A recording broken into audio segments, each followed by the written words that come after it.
From the land where ex-presidents don't get happy endings, this is the Seoul Podcast. I'm King Sejong, reminding you that Dokdo is number one for everything.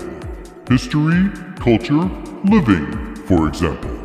And here are your hosts, Emma Kalka and Joe McPherson. And welcome to the Seoul Podcast. This is Joe. And I'm Emma. I'm back this week. Emma's back. Thank you for returning, Emma. Sorry, I really wanted to be on last week, but we had a groove emergency. A groove emergency. Had to put out some dumpster fires. As editor-in-chief that I was not expecting, but I got it done. We're mentioning you are editor-in-chief for Groove magazine. Mm-hmm. And you're not implying that Groove itself is a dumpster fire. No, it's not. Damn it. See, this is why I need to think of words before they come out. I'm playing with you. I should point out that for a while I was the food editor for Groove magazine, and I was. You understand, like, yeah. Right? It's always right before we go to print. There's at least the craziness that we got to put out. You end up having to write half the articles yourself.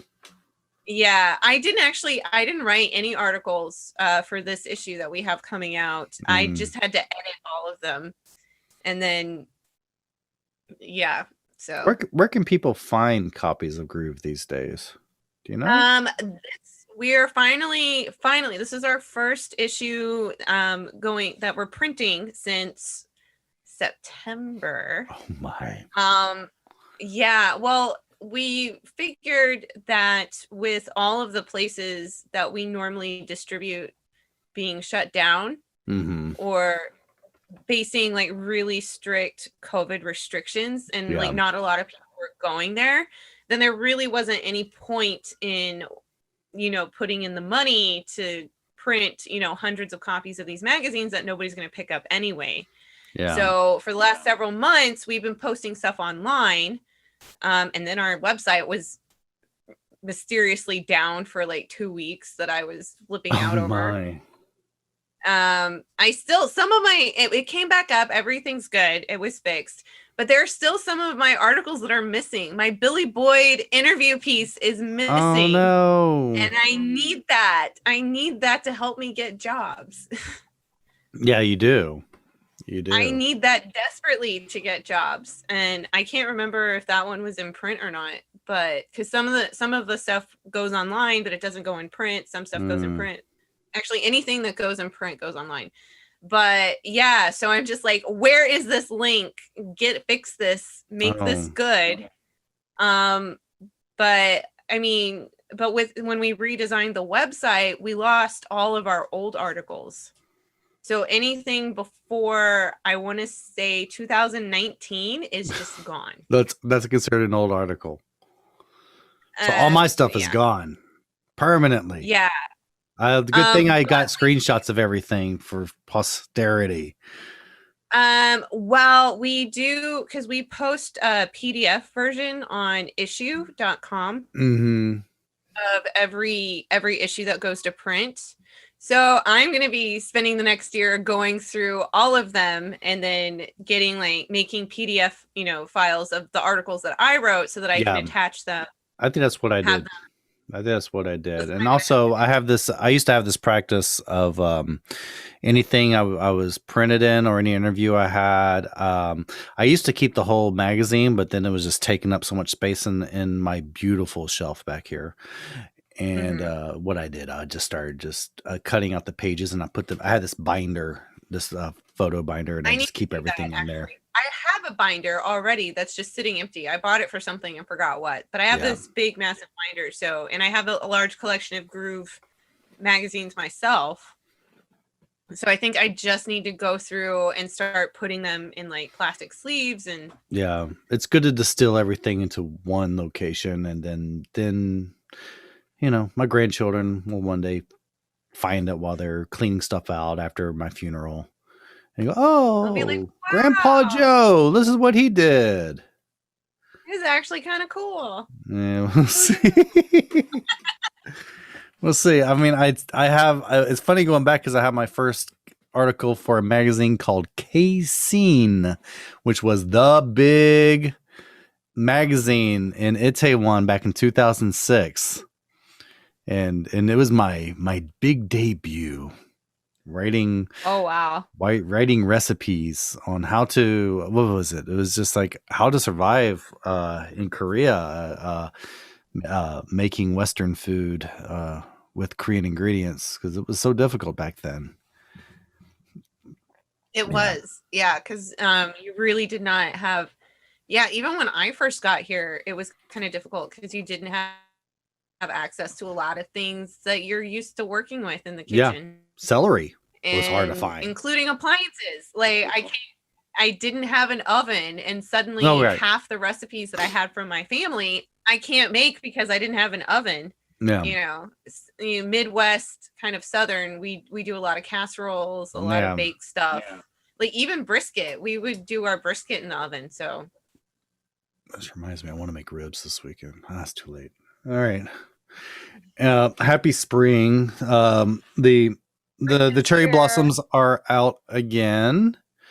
And on cue, we're going to get rain this week. They actually came out early to strip them down.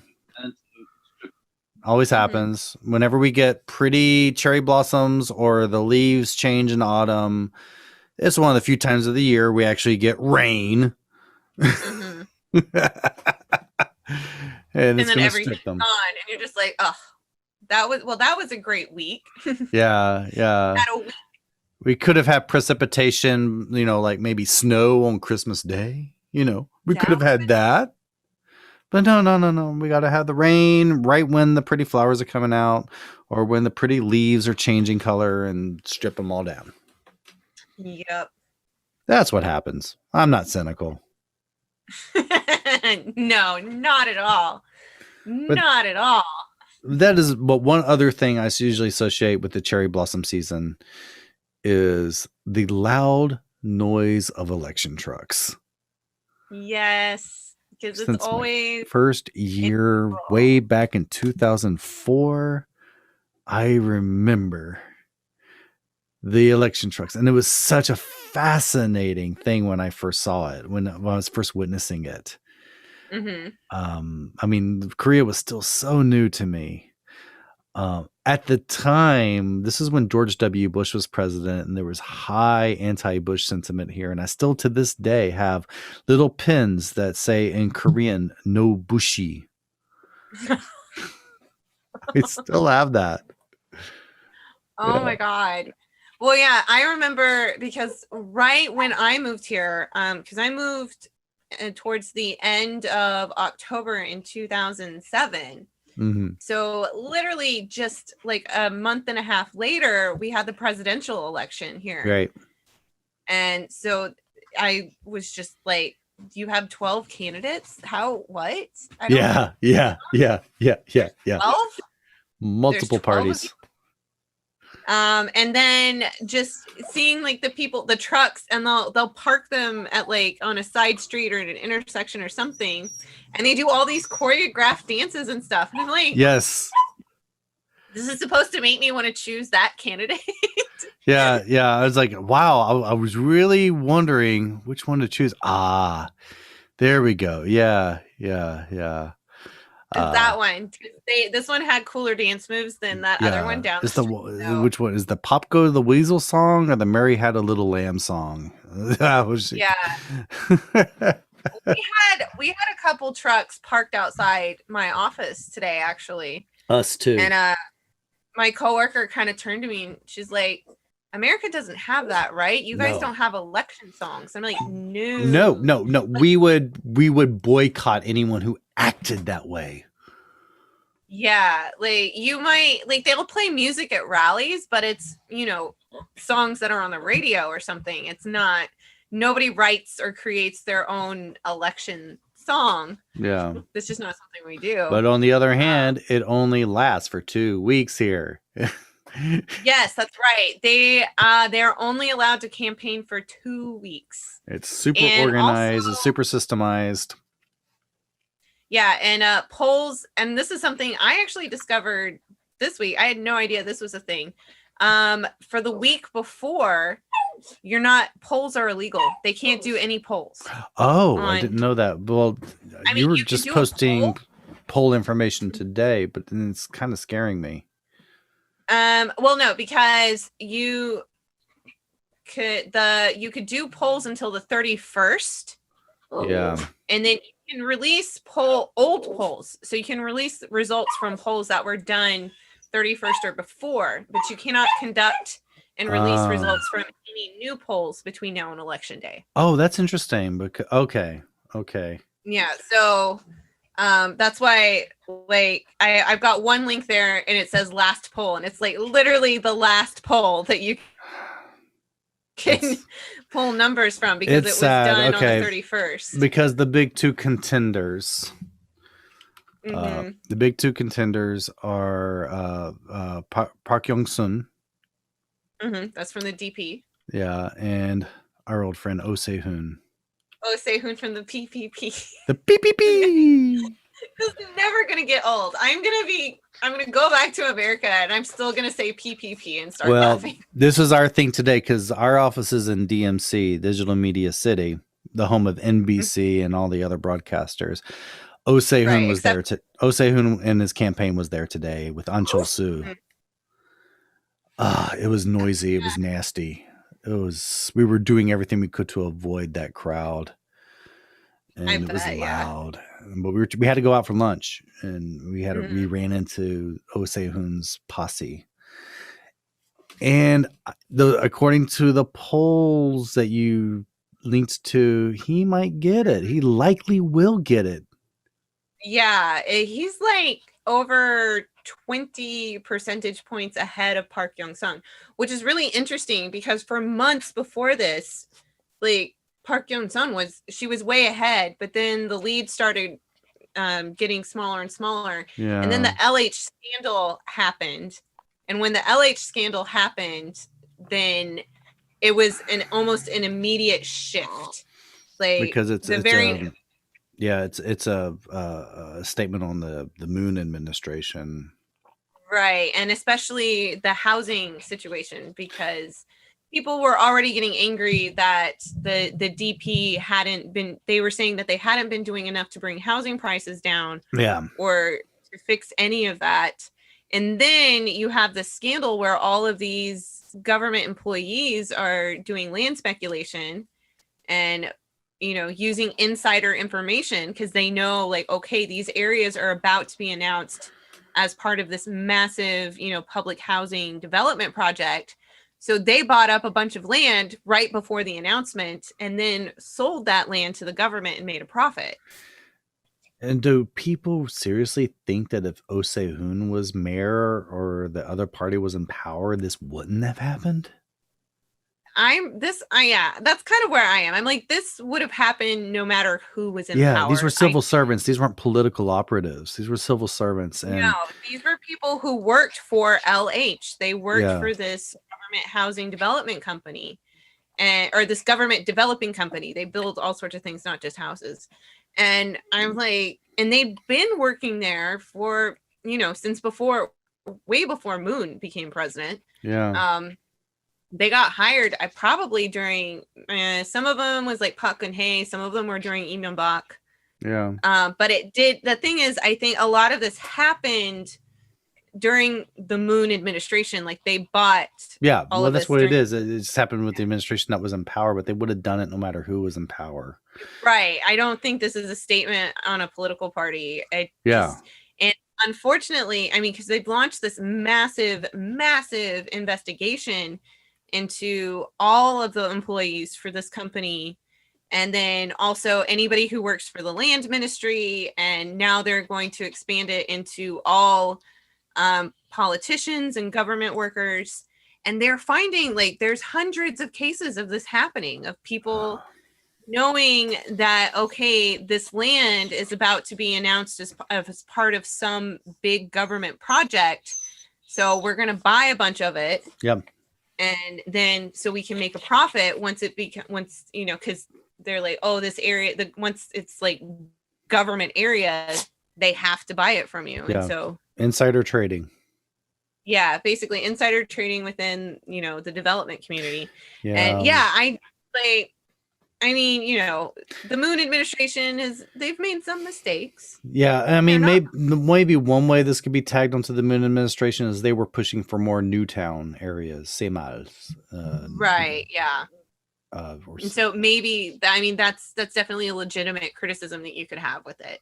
But they're not called Semals anymore. What are they called? My gosh, what are they called now? I don't know.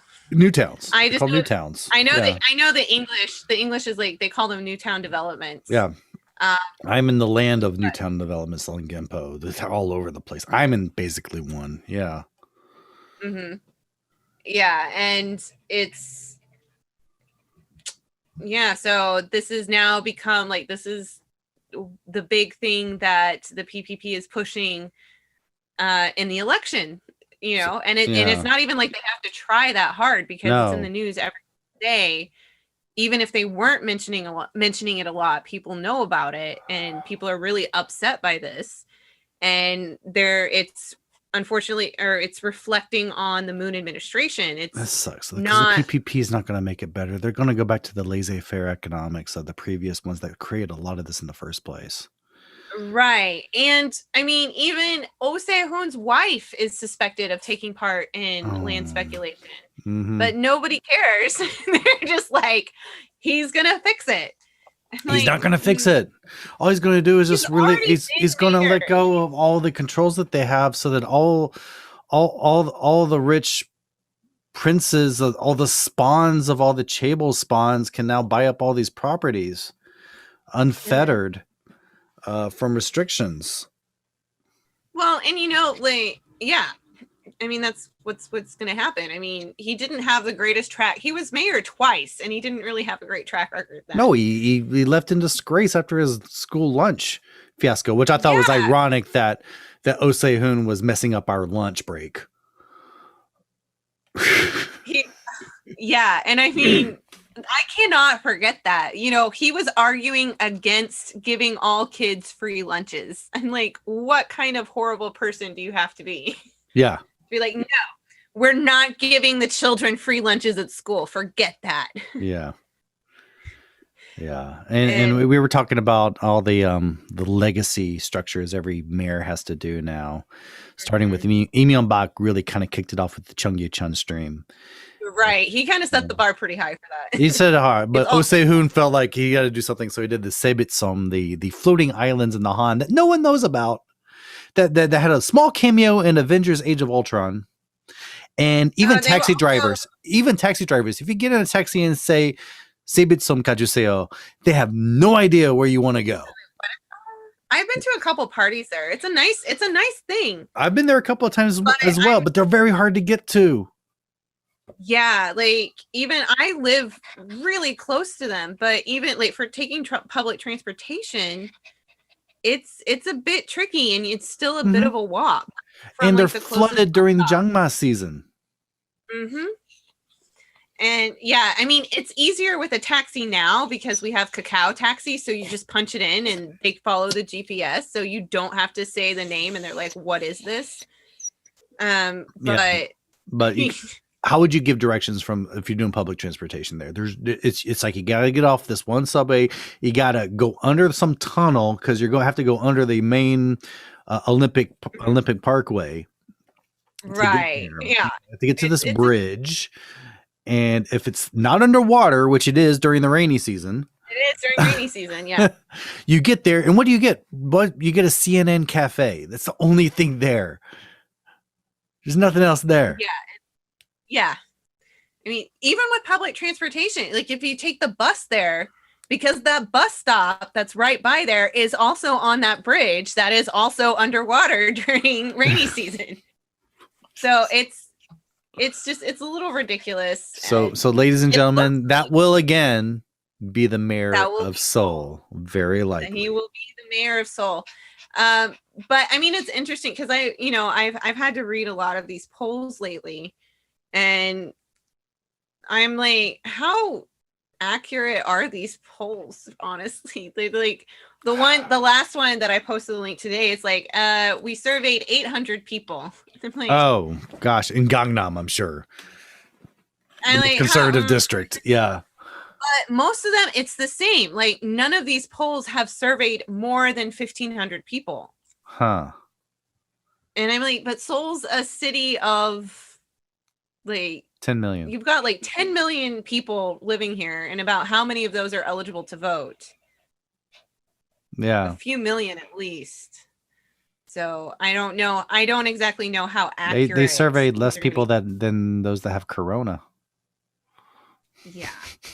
And well, and like even Oh Se-hoon, I think in the news this week, even Oh Se-hoon was like, well, we have to be careful with trusting polls. I think as an American, I think we definitely learned that one the hard way in 2016. Yeah, but that large of a distance is really, unless the media is intentionally manipulating things to create a horse race. Because it'd be nice to have a woman mayor, for one thing, especially really after these sex scandals, sexual harassment scandals. The whole reason why, Busan and Seoul are having a by-election is because of, sex crimes involving the mayors. Not to say that women are incapable of committing sex crimes. Yeah, but symbolic. It'd be very symbolic. And again, just putting the old guard there. This is something that just occurred to me when we were talking about this, because it was a run-up between An Chol-soo and Oh Se-hoon to take over the mantle of the Conservative Party for mayor. I wonder if there's a backroom deal done where Oh Se-hoon says, "Let me be mayor, and then you can be president." I would not be surprised. Actually, kind of the running joke with some of my friends and people I hang out with, when An Chol-soo stepped down, they're like, I'm not going to believe it until election day and I don't see his name on the ballot. Yeah. Apparently he likes to go back on stuff. So they're like, I will believe it when I walk in and I do not see his name on the ballot. And I'm going to point that out on the Dark Side of Seoul podcast. I'm working on this one series of the fall of Joseon, and I'll always point out there are two consistencies in the history of the Joseon dynasty. One is people changing factions and dismemberments. That's the common. It's always factions, and people switching sides all the time. And what's big about the factions is that none of them stand for anything. It's just people just trading teams all the time. And that's South Korean politics right now. I'm sure I assume North Korean would be the same way. It's really hard to tell. There sort of is a right and left, but it's very mushy. And that's why people like An Chol-soo, who started off as kind of left-leaning, is now on the conservative side, and now he's always changing sides. Right. Well, and he's not the only one. I mean, there's history of, even like recently there have been, we've got politicians that used to be DP but then switched to something else and then have somehow made their way to the PPP. True. And they're always changing their names. I think even like the guy who's the current interim, I think, right. And I think, isn't the guy who's currently heading, like the interim head of the PPP, he used to be a liberal, if I remember correctly. Yeah. And it's kind of funny because Jasmine Lee, the first foreigner to be elected, she came in on what was the Conservative Party ticket, but she's not what you would call a conservative. No, I was really, really surprised. She was one of their, she got in through a proportional seat, if I remember correctly. Yeah, she did. And the opposite side, which is supposed to be the progressive side, started giving racial attacks towards her. I'm like, okay, we gotta, Like, what is this madness? I don't understand. I don't understand. And then you just realize it's just when you break it up away and say it is really just teams, and their positions are a distant afterthought. pretty much. That's pretty much how it goes. But yeah. So next Wednesday is the by-election. There's 21 spots open. This is all over the country. But like the two big ones, the only two races that people are really watching is the Seoul and Busan mayor. Yeah. But you've got like provincial councilors, city councilors. I think there might be a few National Assembly seats, people who got kicked out. Which, I mean, we literally just had the general election a year ago and already people are kicked out. And honestly, we have some interesting minor candidates running for Seoul mayor.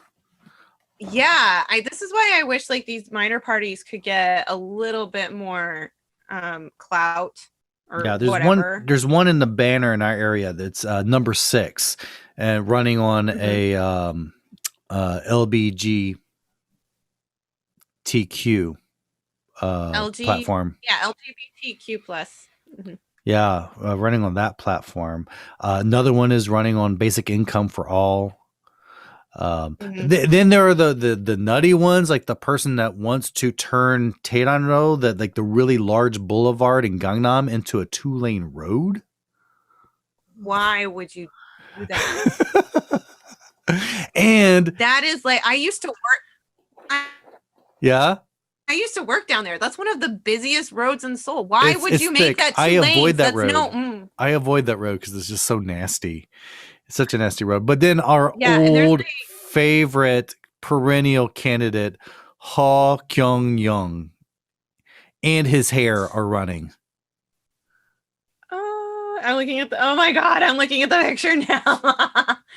He looks kind of like a comic book villain. He's been around since the early days of the Seoul podcast. I think he believes he can teleport. He's the nuttiest guy. If you've seen his banners, there's a silhouette of him doing some weird type of march. It looks like a Monty Python silly walk. He's doing. Yeah, this guy has some serious hair issues going on. It's bigger. It takes up 1/3 of his head. It's humongous. You got to see the pictures, guys. No, but there's 2 young women that are actually running. Yeah, Shinji. Okay, now according to the one you have, there are 2 Shinji Heis running. Mm-hmm. They're both the same. That wasn't a typo. Oh no. Shinji. Sorry. Shinji Hye and Shinji Ye. Yeah. Forgive me. It's not my fault. Yeah. And then like there's a lot, but I mean, there's like they're really all about like creating women's safety, building up women's safety in the city. Yeah. Having the city officially sponsor the Pride Festival. I see a lot of most of the minor party candidates tend to be more progressive. They should be forming a coalition of some sorts. Right. Like the conservatives are. Band together, and then they might actually be able to go up against these 2 major parties. Yeah. I mean, there's not a lack of parties in Korea. There's so many parties. And I just had that. And then you have Ha Kyung-young. Just he's got to run every election. My gosh. Like, you gotta wonder, like, if he actually wants to be mayor or if it's just become tradition at this point. I think just whatever the mothership is telling him to do. It's like, gotta do it. You gotta run. Yeah. But some of these people, I really hope they stay in politics. They look like they have good futures if they keep going. Yeah, it would be really great to see more, like, because I'm just looking at the picture that they have posted, and like, so you're 1, 2. Yeah, and I've seen their banners around Seoul and their platforms that they say on the banners, which is the closest you can get. Yeah, like in this picture I'm looking right now of all these minors parties, there's 5 women. Yeah, and only one of them is an older woman. The other 4 look like they're my age, or probably actually no. I feel like they look young. Younger than they look young. They look young, but it's exciting to see, especially young women getting involved in politics. And it's depressing just to see that we're going to go back to the old guard. We're going to go to the two crusty old men who keep running for office, Oh Se-hoon and An Chol-soo. Yeah. Same old. We've already tried you. You've tried, yeah, like especially Oh Se-hoon. Oh Se-hoon already had a chance and he failed, and now we're gonna put him back in office. He's like, I'm sorry, I'll do better this time. That was a mess up. Right. I'm gonna believe that. Mm-hmm. I thought when they chose Oh Se-hoon to go that okay, that was just a sign of desperation. Yeah. And well, like when I first found out that Oh Se-hoon won the primary over An Chol-soo, I was like, oh, this is great. Nobody's gonna vote for him. Yeah, that's what I was thinking. Like all the earlier polls, because they were doing like hypothetically if it was Oh versus Park, or if it was An versus Park, or if even better, if it was all three of them running. Yeah. Park was winning every situation. And then LH happened, and suddenly nobody wants to vote for the DP candidate just because of LH. Yeah. And and I was listening to the speeches today, and it's all about Moon Jae-in. Yeah. Yeah. It's all about the president. I thought Park Young-sung could do a decent job. Like, she had some good ideas in there. And oh, dude, she wanted to earmark lots of money for startups, and as a executive of a startup, it's nice to have that. She was that's because she was the SME minister before. She was the SME minister, and she stepped down to run for mayor. Yeah.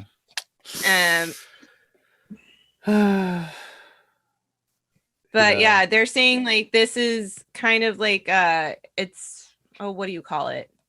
Because we have the presidential election, there's like only a year left in Moon's term. So they're like, oh, this could be what the presidential election is going to be facing. Of course, I mean who knows what, we still got a year. I predict An Chol-soo is going to run for president again. Yeah. Yeah, that's what's going to happen. And right now, like the big question is if Yoon Suk-yeol is going to run. Yoon Suk-yeol, if he's going to run. Yeah. Everybody's predicting that he's going to run. But I'm like, which party would he run for? Because if An Chol-soo's, if he's going to be the PPP, then Yoon can't be the PPP. Yeah. So Tom Kirby's in our chat room, and he did ask. He says, "I'm from the UK and followed the life of Tae Yong-ho closely. Why did the right wing in Korea welcome Tae into their party so easily?" Now, this is Tae Yong-ho is the North Korean defector that ran for office, and he won his office. Right, he was the highest ranking North Korean diplomat, I think, to defect. Somebody else since him has now defected, but he's like now the second highest, I think.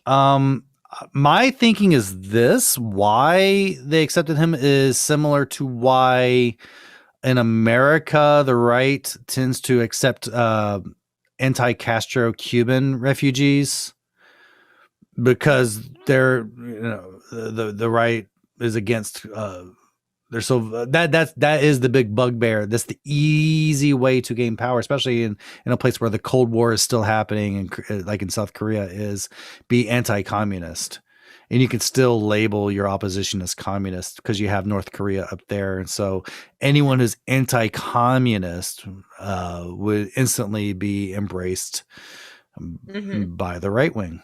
That's what I'm thinking. Right. Well, and I think also because they probably thought that they could use him to kind of build it. Like, look, he defected. He says it's really horrible. Let's. Yeah. And did you see the video of him rapping? Yes. Oh my God.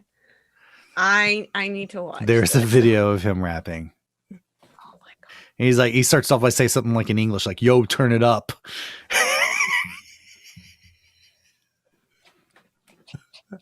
He starts rapping in this pedestrian tunnel or something. Yeah.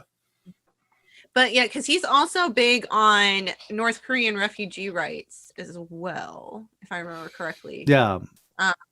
And the PPP, I think they were actually against the leaflet ban. that was put in place. They're against that, and that was cheerleaded by the leaflet ban for MLS. They were banning people from shuttling leaflets over the border to North Korea, propaganda leaflets, which was causing tensions. That situation it's a lot thornier than I thought. Because, I'm all about freedom of expression and stuff, but at the same time, there were some very legitimate security concerns for people that live there. Yeah. So and how effective are those leaflets compared to what problems they cause? Yeah. So that's an interesting situation to wade into. I'm not sure if I want to. Yeah, we should watch him too, because I think he's going to become a bit of a celebrity, more of a celebrity in politics here. Mm-hmm. Yeah. Well, anyway, we have the election coming up, and that's what's going on in politics in Seoul and South Korea. Yeah, that's the massive thing. Like we're not going to be able to escape it until next Wednesday. Yeah, it's gonna be everywhere, blasting music in your ears. Well, it's raining this weekend, so it won't affect. Yeah, we'll get a break. Yeah, they like to set up shop like at the main sort of samguri at the end of Gyeonggi-dun. Well, just everywhere, anywhere there's an intersection, and they'll all blast each other at each intersection. Mm-hmm. Yeah. So Oh Se-hoon took over DMC today at lunch. Annoying. Anyway, let's talk about the latest in the coronavirus, Miss News Lady. Oh, coronavirus. Yeah, we had third day in a row of cases being over 500. Wow. So I think it was like 558. Yeah, like the last 3 days they've been gradually inching closer to 600. And the prime minister was actually like, I think we're about to go into a new wave. And did like this, he had a meeting today. Like Flock of Seagulls new wave? The fourth wave of the pandemic. And I'm like, can we enter? Like the big question with my coworkers is like, can we technically enter the fourth wave if we've never actually left the third wave? Yeah. Yeah, and how did all that testing of foreigners around Korea work out for them? Did they catch it? They didn't. They didn't. Yeah. Yeah. Well, they nip it in the bud. No, they didn't. And really, you can only really go off of Gyeonggi's numbers from this, because Seoul actually stopped the mandate before too many people had actually gotten tested. So because they wised up, because the central government was like, this is stupid, stop, you're embarrassing us, the world is talking about this. But like with Gyeonggi province, like they barely found anybody. Yeah, and I haven't heard if they try to fine anyone. I haven't either. I don't know if they actually did, but it didn't actually turn up a bunch of cases. You just got a bunch of angry foreigners who are like, my brain hurts. This is the funny thing is Gyeonggi sent out text saying that they're going to give foreigners pay, the universal basic income pay, another round of it. The thing is, it went to my wife's phone and not mine. Because she's the Korean. Because she's my keeper. She's your minder. Yeah. She's the Waiguken wrangler. Mm-hmm. I don't think Seoul's not doing that. They did it once for foreigners, but I didn't qualify, so I didn't get it. Yeah, but I do get, especially if Oh Se-hoon's coming in power. There's no UBI with him. Nope, none for us. Nope. But I mean, I'm okay with that. I don't really need it. I feel like there are other people in Korea who need it far more than I do. Because I'm doing okay. I didn't lose my job. Fine. I get a decent wage. I'm okay. Yeah. I do get the relief, like the universal relief that everybody in America gets. I do get those. Yeah, I get those too. I get those. So yeah, that's why I'm just like, I'm cool. You don't have to give me any checks. I put mine straight into investments. Well, mine's going straight into savings. Like I haven't gotten the latest one. I haven't gotten that one yet, but it usually takes 3 weeks for the check to get here.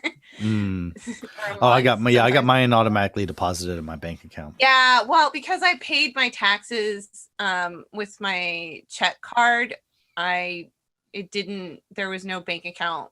And I keep trying to log on to the IRS website to put in a bank account, and I keep accidentally typing in my social security number incorrectly. And so I get locked out, and I'm just like, damn it. Oops. Oops. But but he did bring up a fair point. Because back before cases really jumped high, he's like, we doubled from 500 up to over 1,000 within 5 days. Back when the third wave was at its peak. That is true. He's like, we really need to double down. People, I know that a lot of people are having, pandemic fatigue, and and with the immunizations going, they're happening, so people are celebrating too early.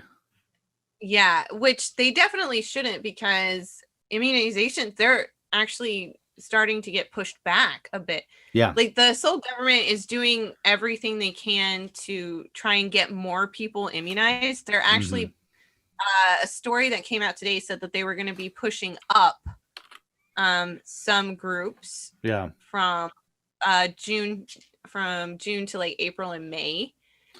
But the way that they're doing that is they're pushing back second doses. So they're gambling that they're going to have the second doses in time. Right, because mostly it's AstraZeneca right now. Yeah. And so they're pushing, so instead of like 4 to 8 weeks, they're pushing it 8 to 12 weeks in between shots. And we're hearing all that good news from America about studies on the Moderna and Pfizer vaccines where they're proving out to be more effective than they thought. And the latest news that came out today that I thought was good was they found out, especially with the Moderna vaccine, that people who were vaccinated could not spread it. Because we were assuming that they could still carry the virus, they just wouldn't get the symptoms. Right. But now that they can't even carry the virus. So that's really good. That's really good news. That is good. And also because Seoul, Korea also has contracts with Moderna. We're just waiting on their Food and Drug Ministry to approve it. Well, we got it. We got proof. We can get through. Well, I mean, by the time it gets around to us, maybe we'll get the Moderna one. We'll probably get Moderna. Yeah. But because right now, the only vaccines that are approved by Korea are Pfizer and AstraZeneca. Mm-hmm. Those are the only two. And they're now trying to approve Janssen, which is the one shot. Yeah. Johnson and Johnson's. That's the one shot.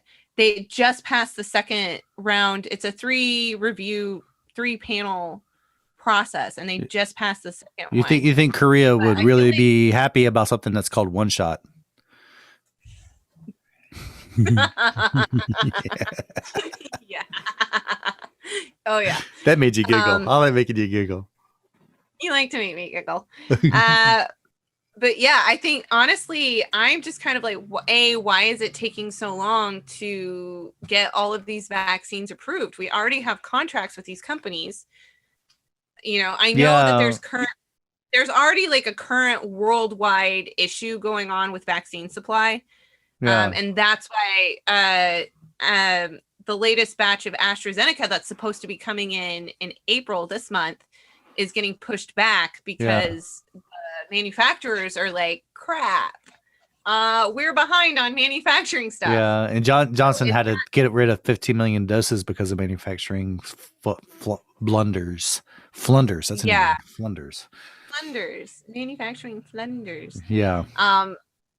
But I mean, and that's like a worldwide thing. It's not just a Korea thing. They're kind of having issues with vaccine supply at the moment. Still approve it. Come on, guys. I mean, you were holding back so you could see what the rest of the world does, and now it's coming out that no, the vaccines work. Now we have massive testing grounds. Let's get it going. Right, because they still have to. Moderna hasn't been approved. Novavax hasn't been approved. I don't think Novavax has been approved anywhere, to be honest. No. Johnson is about to be approved. But I'm just like, we have all these vaccines, just approve them. They're getting approved they've been approved in other countries. And they're working.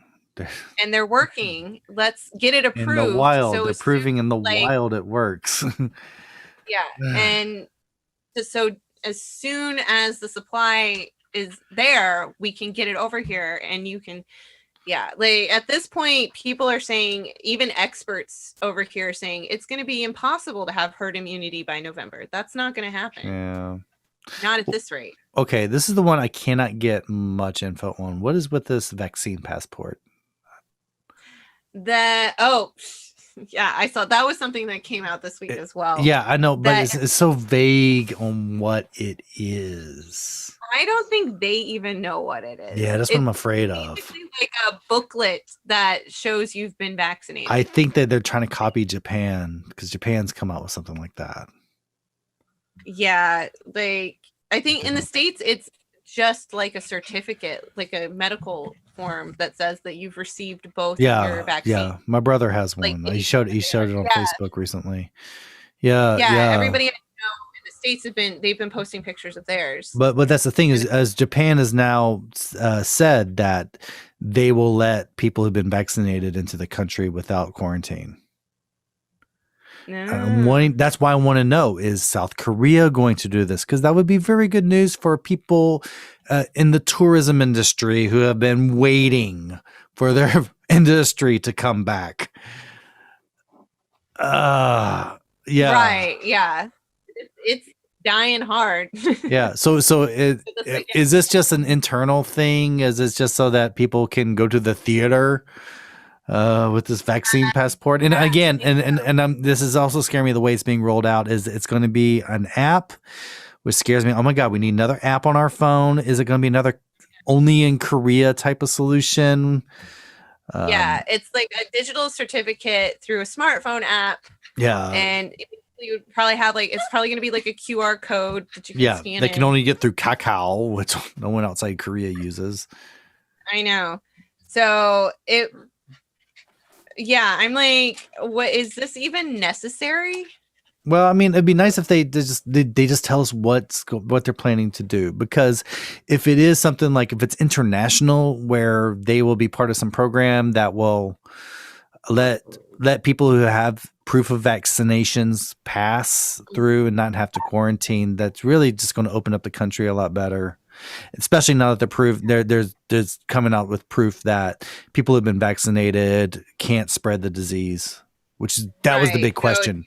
So I've done a 180 on that. I thought they could, and now I'm seeing, I was wrong. Okay, well, yeah, and then you said this is specifically with Moderna. Yeah, it was specifically with Moderna, and that just came out this morning. That news just came out this morning. That would be so nice. I'm down for that. I'm like, sign me up for Moderna. Yeah. But at this point, I mean, because I mentioned before we started going live and everything, I mentioned that I'm actually moving back to the States next year. I'm wondering if I'm even going to be vaccinated before I leave. At this rate. Yeah, well, my friend, my CEO at my company, he's leaving for the States on Sunday. And part of the reason is so he'll get vaccinated faster. Especially now that we found out that Japan is going to let people vaccinate people in. We're like, well, there we go. That solves a lot of our problems, because then we can go into Japan and do business there, which we're waiting to do. Yeah. And, because I would like to be able to move back to the States and not have to quarantine for 2 weeks. Yeah, I'm just afraid this vaccine passport thing is just another. Is it an instance of Korea getting it without getting it again? Doing it without getting it. That's what I call it. Doing it without getting it.